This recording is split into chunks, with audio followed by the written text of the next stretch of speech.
नमस्कार, 9 की खबर में आपका स्वागत है। आपके साथ मैं हूं शिप्रा झा। बुलेटिन की शुरुआत करेंगे पटना से आ रही खबर से, जहां ग्राम रक्षा दल सह पुलिस मित्र के प्रदर्शनकारियों ने पंचायती राज मंत्री सम्राट चौधरी के निजी आवास को घेर लिया है और जमकर हंगामा कर रहे हैं। प्रदर्शनकारी जमकर नारेबाजी कर रहे हैं। उनका कहना है कि सरकार जब तक उनकी मांगों को पूरा नहीं करती है तब तक वो मंत्री के निजी आवास को खाली नहीं करेंगे। हंगामे के बीच मौके पर पुलिस पहुंची है और प्रदर्शनकारियों को शांत कराने की कोशिश हो रही है। ये लोग स्थायी नौकरी और मानदेय बढ़ाने को लेकर मांग कर रहे हैं और फिलहाल इन सभी ने मंत्री जो है उनके आवास को घेर लिया है। हमारे साथ हमारे सहयोगी संजय अधिक जानकारी के साथ जुड़े हुए हैं। संजय, सबसे पहले तो फिलहाल की स्थिति बताइए, जरा बताइए कि किस तरीके से अभी वहां पर प्रदर्शन किया जा रहा है और कब से ये आंदोलन इनका चल रहा है। देखिए, जो ग्राम रक्षा दल के सदस्य हैं, इनका प्रदर्शन अभी जारी है। स्थान भले ही बदल गया हो, पंचायती राज मंत्री का जो निजी आवास है कौटिल्य नगर में, वहां पर ये सभी पहुंचे थे और वहां से इनको बताया गया कि आप सरकारी आवास पर चलिए, लेकिन एक प्रतिनिधि मंडल जो है वो मंत्री जी से वार्ता करेगा। इसके बाद ये लोग वहां से चले, लेकिन पुलिस जो है उन्होंने 11 लोगों को जाने की अनुमति नहीं दी। इसके बाद ये नाराज हो गए और प्रतिबंधित क्षेत्र है वहां पर ये सैकड़ों की संख्या में पहुंच गए हैं। हालांकि पुलिस कर्मियों ने इन्हें फिलहाल रोक दिया है और पुरुष है, महिला है, इनके गोद में बच्चे भी हैं जो महिलाएं हैं, और ये अपनी सेवा स्थायी करने की मांग कर रहे हैं। और इनका ये भी कहना है कि इनकी सेवा जो है स्थायी करने के साथ ही मानदेय दिया जाए। फिलहाल प्रतिबंधित क्षेत्र है, कोरोना का प्रोटोकॉल भी जारी है, लेकिन सैकड़ों की संख्या में हुजूम बनाकर जिस तरीके से ये प्रतिबंधित क्षेत्र में प्रवेश कर गए हैं, वैसे में फिलहाल पुलिस ने इन्हें रोका है, आगे नहीं बढ़ने दे रही है और फिलहाल दोनों पक्षों के बीच कहासुनी चल रही है। ये इलाका वीआईपी इलाका है, यहाँ प्रदर्शन की मनाही है, 144 धारा भी लागू रहती है यहाँ पर। और प्रतिबंधित क्षेत्र में फिलहाल जो ग्राम रक्षा दल के सदस्य है वो पहुंच गए हैं। पुलिस इन्हें यहाँ से वापस करना चाहती है, लेकिन ये हटने को तैयार नहीं है। फिलहाल दूसरे पुलिसकर्मियों को और महिला पुलिसकर्मियों को बुलाया गया, क्योंकि काफी संख्या महिलाओं की है प्रदर्शनकारियों में और महिला पुलिसकर्मी नजर नहीं आ रही है। ऐसे में सिचुएशन टैकल करना फिलहाल पुलिस के लिए भारी पड़ता दिख रहा है। जी चलिए, आप इस खबर पर नजर बनाए रखिए, वापस ही आपसे अपडेट लेंगे। बहुत बहुत शुक्रिया तमाम जानकारी के लिए। बढ़ते हैं आगे। खबर नालंदा के हिलसा से है, जहां स्कूल से भारी मात्रा में अर्धनिर्मित शराब बरामद की गई है। मामला प्राथमिक विद्यालय धर्मपुर का है। विद्यालय परिसर से शराब बरामद होने से इलाके में सनसनी फैल गई। हालांकि पुलिस की छापेमारी के दौरान कारोबारी वहां से भागने में सफल रहे। ग्रामीणों की गुप्त सूचना पर पुलिस ने ये कार्रवाई की है। हैरानी की बात यह है कि शराब को लेकर विद्यालय के शिक्षक की ओर से पुलिस को कोई जानकारी नहीं दी गई। पुलिस शराब तस्करों की पहचान करने में जुटी हुई है।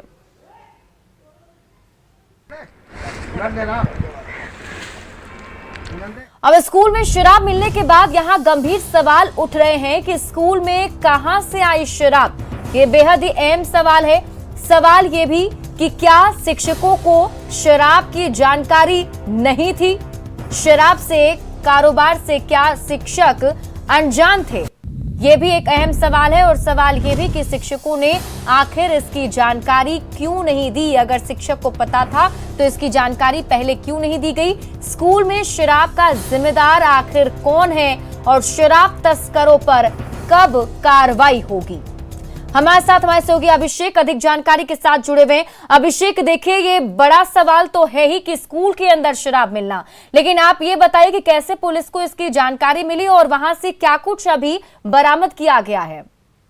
जी, बता दो कि फिलहाल वहाँ के जो ग्रामीण है, वहाँ जो सामाजिक कार्यकर्ता है, उनके द्वारा पुलिस को सूचना दी गई कि जो धर्मपुर स्कूल है उस परिसर में काफी मात्रा में शराब बनाई जा रही है, जिसके बाद पुलिस ने तुरंत सूचना कार्रवाई करते हुए भारी मात्रा में शराब की है। हालांकि फिलहाल जो है स्कूल के सभी शिक्षक है, प्रधानाध्यापक है जो संदेह के घेरे में, क्योंकि उनके कैंपस में शराब बनाई जा रही है और उन्हें सूचना नहीं है और उनके द्वारा ना तो पुलिस को सूचना दी गई, ना तो वरीय अधिकारी को सूचना दी गई, ना ही अपने ही अधिकारियों को सूचना दी गई।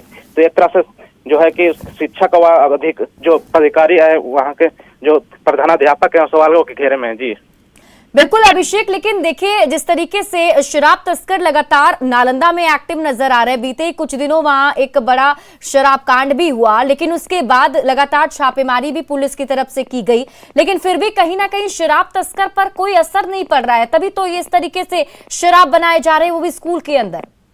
जी जी लगातार हालांकि घटना हुई है बिहार से मुख्यालय में 13 लोगों की मौत हुई है शराब से अभी हाल ही में, लेकिन उसके बाद भी लगातार शराब बरामद हो रही है। कहीं ना कहीं प्रतिदिन छापामारी चल रही है, फिर भी जो शराब माफिया उनके ऊपर कोई भय नहीं दिखाई दे रहा है। हालांकि जो स्थानीय ग्रामीण है उनका कहना है कि जिस तरह से जो शराब माफिया है उनकी जो संपत्ति भी जब्त की जा रही है, उसके बाद भी इन लोग को भय नहीं बन रहा है, तो आखिर कार्रवाई पर इनका कोई असर नहीं पड़ रहा है। कुछ जानकारी और मिल पा रही है अभिषेक कि क्या वहां पर आसपास के कुछ लोग ही हैं जो इसमें संलिप्त हैं, जो सक्रिय हैं? जी फिलहाल पुलिस पूरे मामले में जांच कर रही है और चिन्हित करने का प्रयास कर रही है कि आखिर कौन लोग हैं जो इस स्कूल में शराब निर्माण कर रहे हैं। सबसे बड़ी बात है कि जिस तरह से स्कूल में जो शराब बना रहे हैं और लगातार वहाँ के जो शिक्षक है वहाँ इनको पता नहीं है, हालांकि वहाँ पर जबकि उनके गन जो शराब बनाने का जो है उसका गन से ही पता चल जाती है कि यहाँ पर शराब का निर्माण की जाती है, लेकिन किस स्थिति में वो शिक्षक ने पुलिस को जानकारी नहीं दी, अपने अधिकारियों को जानकारी नहीं दी है। तो जी बहुत बहुत शुक्रिया तमाम जानकारी के लिए अभिषेक। और पोते की छठी में शराब की बोतल के साथ डांस करना एक व्यक्ति को महंगा पड़ गया और वीडियो अब सोशल मीडिया पर वायरल होने के बाद पुलिस ने उसे गिरफ्तार कर लिया है। मामला पश्चिम चंपारण के नरकटियागंज का है। बताया जा रहा है कि सैदपुर गांव के रमेश कुमार सिंह के पोते की छठी के मौके पर पार्टी हुई थी जिसमें डांसर भी बुलाई गई थी। इसी दौरान रमेश सिंह मंच पर चढ़ गए और शराब की बोतल लेकर डांसर के साथ नाचने लगे, जिसका कुछ लोगों ने वीडियो बना लिया जो सोशल मीडिया पर वायरल हो गया। स्थानीय लोगों का कहना है कि शराब की बोतल खाली थी, लेकिन पुलिस ने उन्हें आज गिरफ्तार कर लिया। हालांकि इस बात का प्रमाण नहीं मिला है कि रमेश सिंह ने शराब पी थी या नहीं।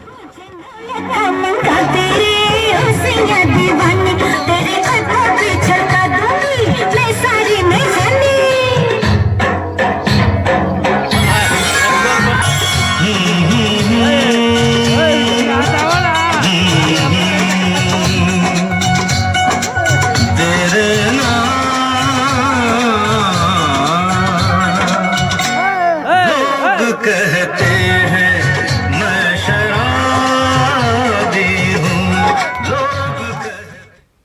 राजधानी रांची के मोरहाबादी में हुई गैंग वॉर की वारदात में पुलिस को बड़ी सफलता मिली है। रांची पुलिस ने शूट आउट में शामिल 2 शूटरों समेत एक अन्य आरोपी को गिरफ्तार कर लिया है। पुलिस को गिरफ्तार आरोपियों के पास से पिस्टल, देसी कट्टा सहित कई कारतूस भी बरामद हुए हैं। दोनों शूटरों का नाम आशु और ज्ञान रंजन बताया जा रहा है। हालांकि रांची पुलिस के द्वारा गिरफ्तारी की आधिकारिक पुष्टि नहीं की गई है, लेकिन विश्वस्त सूत्रों की माने तो पुलिस ने इस गैंग वॉर की गुत्थी सुलझा ली है। वहीं इन अपराधियों से पूछताछ कर तमाम कड़ियों को जोड़ने की कोशिश की जा रही है। सूत्रों के अनुसार दोनों अपराधी आशु और ज्ञान रंजन मूल रूप से बिहार के रहने वाले हैं और इनका आपराधिक इतिहास भी रहा है। जानकारी के अनुसार ये वही 2 शूटर हैं जिन्होंने मोरहाबादी में गोलीबारी की वारदात को अंजाम दिया था और इनकी तलाश राज्य पुलिस घटना के बाद से ही कर रही थी। बताया जा रहा है कि दोनों शूटर लव कुश शर्मा गिरोह के इशारे पर ही वारदात को अंजाम दिया करते थे। आपको बता दें कि मोरहाबादी में इन दोनों के द्वारा 6 से ज्यादा राउंड फायरिंग की गई थी। इन्होंने न सिर्फ कालू लामा की हत्या की बल्कि उसके 2 सहयोगियों को भी बुरी तरह से घायल कर दिया था। घटना के बाद रांची पुलिस की 4 टीमें अलग अलग छापेमारी कर रही थी, जिसमें पुलिस को सफलता मिली है। हमारे साथ हमारे सहयोगी ओम प्रकाश अधिक जानकारी के साथ जुड़े हुए हैं। ओम प्रकाश, दोनों की गिरफ्तारी हुई है, फिलहाल पूछताछ के दरमियान क्या कुछ सामने आया है, कुछ और जानकारी मिल पा रही है? जी बता दें शिप्रा की ये जो जानकारी है अभी आधिकारिक नहीं है, जिस वजह से पुलिस फिलहाल मामले में कुछ बताने से इनकार कर रही है। लेकिन जो पूरा हमें जानकारी सूत्रों के हवाले से मिली है उसके अनुसार 3 आरोपी जो हैं वो गिरफ्तार हुए हैं और उन सबों से पूछताछ की जा रही है और मामले में जो शामिल अन्य अभियुक्त हैं उनकी भी तलाश की जा रही है। इनके द्वारा मिले इनपुट्स के आधार पर उनकी गिरफ्तारी का प्रयास पुलिस के द्वारा किया जा रहा है। जो जानकारियां सामने आ रही है उसके अनुसार यही 2 शूटर थे, आशु और ज्ञान रंजन, जिनके द्वारा फायरिंग की घटना को अंजाम दिया गया था और पूरी वारदात के पीछे इनके द्वारा ही करीब 6 से ज्यादा राउंड गोलियां जो है वो मोरहाबादी मैदान में चलाई गई थी। तो एक बड़ी सफलता कहा जा सकता है पुलिस के लिए कि इस घटना के बाद पुलिस ने मामले में शूटरों को गिरफ्तार कर लिया है। वहीं अन्य आरोपियों की तलाश जारी है। उम्मीद की जा रही है कि जल्द ही पुलिस तमाम आरोपियों को गिरफ्तार कर लेगी और इस पूरे मामले का खुलासा जल्द किया जाएगा। जी, बहुत बहुत शुक्रिया तमाम जानकारी के लिए ओम प्रकाश। समस्तीपुर में बदमाशों ने इंस्टाकार्ट सर्विसेज प्राइवेट लिमिटेड के दफ्तर को निशाना बनाया। हथियारों से लैस बदमाशों ने करीब 10 लाख रुपए की लूट की वारदात को अंजाम दिया। मुसरी घरारी के हरपुर एलौथ वार्ड संख्या 13 की घटना है। बाइक पर सवार होकर 5 नकाबपोश लुटेरों ने फायरिंग कर पहले तो दहशत फैलाया और फिर कैश लेकर फरार हो गए। लुटेरों तक पहुंचने के लिए पुलिस की टीम सीसीटीवी फुटेज को खंगाल रही है। कंपनी के कर्मचारियों का मोबाइल भी बदमाशों ने छीन लिया। अच्छा, सब क्या हाथ हथियार? जी, ये बम भी रखे हुआ था, ये कोई फायरिंग भी किया है। कितने की लूट हुई है? करीब 10 लाख बोल रहे हैं सर, लेकिन मुझे नहीं पता। हम यहाँ पे बैठ के चेंज मिला रहे थे, वो अंदर में इन किया, उसका पिस्टल भिड़ा दिया और उसका जितना भी कैश था सारा उठा के लेके चला गया। जितना भी आदमी थे अंदर में सबका फोन लेके चला गया। देख रहे हैं घटना हुई है, उसका हम लोग जांच कर रहे हैं। जांच कर रहे हैं, अभी पता नहीं चला, अभी तो तुरंत। खबर दानापुर के फुलवारी शरीफ से है, जहां पबजी की आड़ में नाबालिग लड़की से दुष्कर्म का मामला सामने आया है। आरोपी युवक पबजी गेम्स खिलाने के बहाने नाबालिग लड़की से 2 साल से यौन शोषण कर रहा था। पीड़िता ने थाने में आरोपी के खिलाफ मामला दर्ज कराया है। मामले पर कार्रवाई करते हुए पुलिस ने आरोपी को गिरफ्तार भी कर लिया और मामले की जांच की जा रही है। नाबालिग के मुताबिक आरोपी पबजी गेम की आड़ में उसका अश्लील वीडियो दिखाता था और उससे ब्लैकमेल करता था। इसी बीच वो लड़की को मनचाहे जगह पर ले जाकर उसका शारीरिक शोषण भी करता था। पीड़िता के आरोप पर कार्रवाई करते हुए पुलिस ने आरोपी को गिरफ्तार किया है। आरोपी ने खुद ही अपने ऊपर लगे आरोपों को भी कबूल कर लिया। गिरफ्तार आरोपी धनौद थाना क्षेत्र का रहने वाला बताया जा रहा है। वो ऋतिक राज के खिलाफ एक आवेदन दी है, ठीक है ना? उसका आवेदन दी है कि उनके द्वारा जो है यौन शोषण उनका किया गया है। उनकी दोस्ती पहले जो है पबजी के माध्यम से हुई थी। 4 ईयर से साथ में थे अंकल, 4 ईयर से साथ में थे। 4 ईयर से साथ में थे, साथ में अच्छे से रहते थे। मेरी लाइफ में आए फिर मेरे को बहुत आगे लेके गए। जो हुआ सब इसी के साथ हुआ और किसी। वैशाली के महुआ थाने में पुलिस की लापरवाही देखने को मिल रही है, जहां चौकीदार कैदियों को बिना किसी गाड़ी के पैदल ही कोर्ट ले जा रहे हैं। महुआ थाने में तैनात चौकीदारों को थाने में बंद कैदियों को कोर्ट तक पहुंचाने के लिए पुलिस की ओर से ना गाड़ी की सुविधा मिली और ना ही किराया दिया गया, जिसके कारण चौकीदार कैदियों को कोर्ट पहुंचाने के लिए पैदल ही निकल पड़े। मामला उजागर होने के बाद पुलिस विभाग पर सवाल खड़े हो रहे हैं। चौकीदारों के मुताबिक उसे थाने से ना गाड़ी मिली ना ही किराए का पैसा मिला, जिसके कारण वो कैदियों को हाजीपुर कोर्ट पहुंचाने के लिए पैदल ही निकल पड़े। वहीं मामले पर पुलिस अधिकारियों का कहना है कि महुआ थाना में पुराने थानाध्यक्ष का तबादला हो गया है और नए ने पदभार नहीं संभाला है, जिसके कारण ये समस्या खड़ी हुई।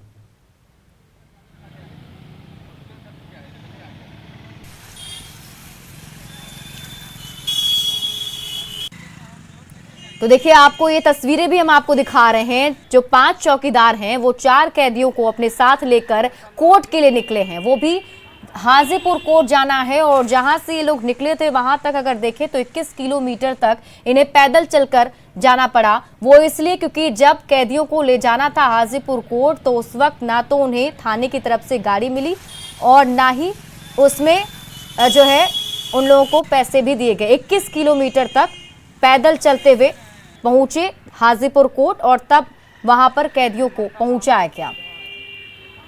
और आप सोचिए कि अगर इसी बीच कैदी अगर भाग जाते तो क्या होता। और अक्सर ऐसा देखने को भी मिलता है कि जब कैदी इसी तरीके से भाग निकलते हैं, और एक मौका भी था इन कैदियों के पास, क्योंकि आप अगर देखें तो 4 की संख्या में अपराधी थे और 5 की संख्या में उनके साथ जो चौकीदार थे वो थे और हथकड़ी लगाकर उन्हें ले जाया जा रहा था। लेकिन ये 21 किलोमीटर का रास्ता उन्हें सफर करना था और उस दरमियान सोचिए अगर कोई भी कैदी भाग जाता तो क्या होता। तो ऐसे में पुलिस की ये बड़ी लापरवाही सामने आई है। तो चौकीदार को यहाँ पे गाड़ी नहीं मिली, जिस वजह से ये हुआ है। हालांकि पुलिस की तरफ से ये सफाई दी जा रही है कि जो नए थानेदार हैं उन्होंने अभी पदभार ग्रहण नहीं किया है, जिस वजह से ये समस्या हुई। लेकिन समस्या चाहे जो भी हो, दिक्कतें चाहे जो भी आ रही हों, लेकिन सवाल ये है कि क्या इस तरीके से कैदियों को अब कोर्ट तक पहुंचाया जाएगा। रांची में झारखंड कांग्रेस मुख्यालय में आज दिन भर प्रदेश प्रभारी अविनाश पांडे ने जिलावार पार्टी नेताओं और विधायकों के साथ बैठक की। बैठक के दौरान सदस्यता अभियान, जन जागरूकता अभियान पर विशेष रूप से चर्चा हुई। साथ ही सरकार के कामकाज के साथ संगठन के हालात पर भी जिला स्तर के नेताओं ने प्रभारी को फीडबैक दिया। आने वाले समय में कांग्रेस प्रदेश कमेटी का विस्तार को लेकर 20 सूत्री निगरानी समिति के अधूरे कार्य को पूर्ण करने की दिशा में कदम भी उठाए जाएंगे। रविवार को प्रभारी अविनाश पांडे ने 24 जिला से आए सभी नेताओं के सुझाव को सुना। सोमवार को प्रदेश कांग्रेस अगले 60 दिन की कार्य योजना की घोषणा कर सकती है। जिलों से पूछा जा रहा है किस तरह से आप लोगों ने किया और वो प्रयोग पूरे देश में करने की चर्चा कर रहे थे लोग। कई जो हमारे साथी हैं उन्होंने जन जागरण पे और इस पर सदस्यता अभियान पर के लोग जो हैं उन सबको बुलाया गया था मीटिंग में, और जिलों में जो समस्या है और जो सरकार से और कैसे समन्वय अच्छे तरीके से हो, संगठन कैसे मजबूत हो, कार्यकर्ताओं को मान सम्मान कैसे मिले। पूर्णिया में आज सुबह से ही घना कुहासा छाया हुआ है, जिसके कारण ट्रेनों का चलना मुश्किल हो गया है। विजिबिलिटी इतनी कम है कि ट्रेन काफी धीमी गति से चल रही है। कुहासा के कारण अधिकांश ट्रेनें विलंब से चल रही हैं। पूर्णिया जंक्शन पर ट्रेन का इंतजार कर रहे यात्रियों को भी ठंड के कारण काफी परेशानी हो रही है। घने कुहासे के कारण सड़कों पर गाड़ियों की आवाजाही भी प्रभावित हो रही है। सड़कों पर बहुत कम गाड़ियां चल रही हैं और जो गाड़ियां चल भी रही हैं उन्हें हेडलाइट जलाना पड़ रहा है। हमारा जो नेचर ऑफ जॉब है, जो हमारा जॉब का टफनेस है, वो कितना भी ठंड हो, कितनी भी गर्मी हो, और उसमें हम लोग सतत और एकदम अलर्ट मोड में काम करते हैं, क्योंकि कहते हैं कि रेल जो है लाइफ लाइन है देश अगर रेल रुक जाएगा तो देश रुक जाएगा। तो और लेकिन ये तो सही है कि और हम लोग बहुत जहाँ तक हो सकता है पूरा अलर्ट मोड में, ताकि किसी तरह का कोई भी कैजुअल्टी। सीतामढ़ी में कड़ाके की ठंड की वजह से आम जनजीवन पूरी तरह प्रभावित है। प्रशासन की तरफ से लोगों को ठंड से राहत दिलाने के लिए चौक चौराहों पर अलाव की व्यवस्था कराई गई है। पछुआ हवाओं के कारण शीतलहर में वृद्धि हो रही है। ठंड का प्रभाव लोगों के ऊपर साफ देखा जा रहा है। ठंड से बचने के लिए लोग घरों में रहने को मजबूर हैं। ठंड के कारण सबसे ज्यादा परेशानी दैनिक मजदूरों को हो रही है। ठंड से हो रही परेशानियों का जायजा लिया हमारे सहयोगी राकेश रंजन ने। सीतामढ़ी जिले में सर्दी का सितम लगातार जारी है और कड़ाके की ठंड की वजह से आम जनजीवन पूरी तरीके से प्रभावित होकर रह गया है। मैं इस वक्त सीतामढ़ी के जिला मुख्यालय के सिमरा चौक पर हूं और आप तस्वीर देख सकते हैं, रात के 10 बजे है और यहां पर अलाव की व्यवस्था कराई गई है, जिससे लोग किसी तरीके से ठंड पर काबू पाने की कोशिश में लगे हुए हैं। शीतलहर का जो प्रकोप है लगातार जारी है और सबसे ज्यादा परेशानी दैनिक मजदूरों को हो रही है, जो अपने काम को लेकर उनको घर से निकलना उनकी मजबूरी है। ऐसी परिस्थिति में उनके पास कोई दूसरा चारा नहीं है, क्योंकि वैसे लोग कमाते हैं तो खाते हैं। ऐसी परिस्थिति में बिना काम किए उनके पास रोजी रोजगार का कोई दूसरा साधन नहीं है। हमारे साथ कुछ लोग हैं, उनसे बात करते हैं। बताइए कितना ठंड है? बहुत ज्यादा ठंड है सर, बहुत ज्यादा। कितना प्रभावित हो रहा है काम धंधा? काम धंधा बहुत डिस्टर्ब चल रहा है। इतना ठंडा पड़ रहा है जो लग रहा है जो मतलब काम करने का मन ही नहीं कर रहा है, इच्छा नहीं कर रहा है। अच्छा, क्या करते हैं आप? अपना बिजनेस कर रहा है, वही बस सब्जी का। सब्जी का जी। रोज निकलना मजबूरी है? बहुत मजबूरी है। नहीं इच्छा होते हुए भी घर से निकल रहा है? जी जी। क्या नाम हुआ आपका? हमारा नाम है सरवन चौधरी। कुछ और लोग हैं, उनसे बात करते हैं। बताइए सर, क्या परेशानी हो रही है इस तरह के? बहुत ठंडा में परेशानी है सर। काम करने की तो इच्छा नहीं करता है, मजबूरी में करते हैं, क्या करे। और सब ऐसे ही काम धंधा चलता है, कमी बेसी। तो आप देख सकते हैं यहाँ के लोगों की स्थिति क्या है। कड़ाके की ठंड की वजह से लोग पूरी तरीके से प्रभावित है और किसी तरीके से अलाव के सहारे ठंड पर काबू पाने की कोशिश में लगे हुए हैं। राकेश रंजन, न्यूज 18, सीतामढ़ी। बांका में रजौन थाना इलाके में सबसे बड़े और सबसे पुराने तालाब के अस्तित्व पर खतरा मंडरा रहा है। राजबनेश्वर तालाब से पेयजल और सिंचाई दोनों की पूर्ति होती थी, लेकिन अतिक्रमण के चलते अब यह तालाब खत्म होने के कगार पर है। देखिए संवाददाता नागेंद्र की रिपोर्ट। जल जीवन हरियाली के तहत जहां सूबे की सरकार एक तरफ जल स्रोतों और तालाबों और पोखरों को संरक्षित रखने का कार्य कर रही है, वहीं दूसरी तरफ रजौन प्रखंड का सबसे बड़ा तालाब और ऐतिहासिक तालाब राजबनेश्वर तालाब पूरी तरह से अतिक्रमणकारियों की चपेट में आ चुका है। आप देख सकते हैं कि ये तालाब कभी पेयजल का स्रोत होने के साथ साथ सिंचाई के भी काम में आता था और इसमें रजौन बांध से पानी की सप्लाई होती थी, लेकिन बीते दिनों यहाँ के अतिक्रमणकारियों के द्वारा जो बांध से पानी का आने का स्रोत था उस पे मकान बना लिया गया और तालाब के पश्चिमी छोर पर आप देख सकते हैं कि जो बड़ी बड़ी ऊंची ऊंची भवनें बनी हुई है, ये सब कहा जाता है कि तालाब के ज़मीन का अतिक्रमण करके बनाया गया है। वहीं उत्तरी छोर पर भी देख सकते हैं कि बहुत सारे निर्माण कार्य हुए हैं। वहीं दूसरी तरफ इधर भी देख सकते हैं कि यानी कहा जाए तो तालाब के चारों ओर अवैध निर्माण का माने काफी विस्तार हो चुका है। तालाब में स्नान करते थे, पूजा पाठ छठ वगैरह पूरा करते थे हम लोग, चारों बार पूरा भीड़ रहता था, लेकिन दबंगियों के चलते पूरा से अतिक्रमण किया जा रहा है। जी सिंचाई हुआ करता था। इधर 100 बीघा का जो दार, इधर से भी दक्षिण और उत्तर दोनों तरफ पानी जाती थी सर। पूरब तरफ में पानी कहाँ से आता था? रजौन बांध से आ रही थी पानी से। Nagendra, news 18 network, Banka. और फिलहाल इस बुलेटिन में अभी के लिए बस इतना ही, लेकिन न्यूज 18 बिहार झारखंड पर खबरों का सिलसिला लगातार जारी है।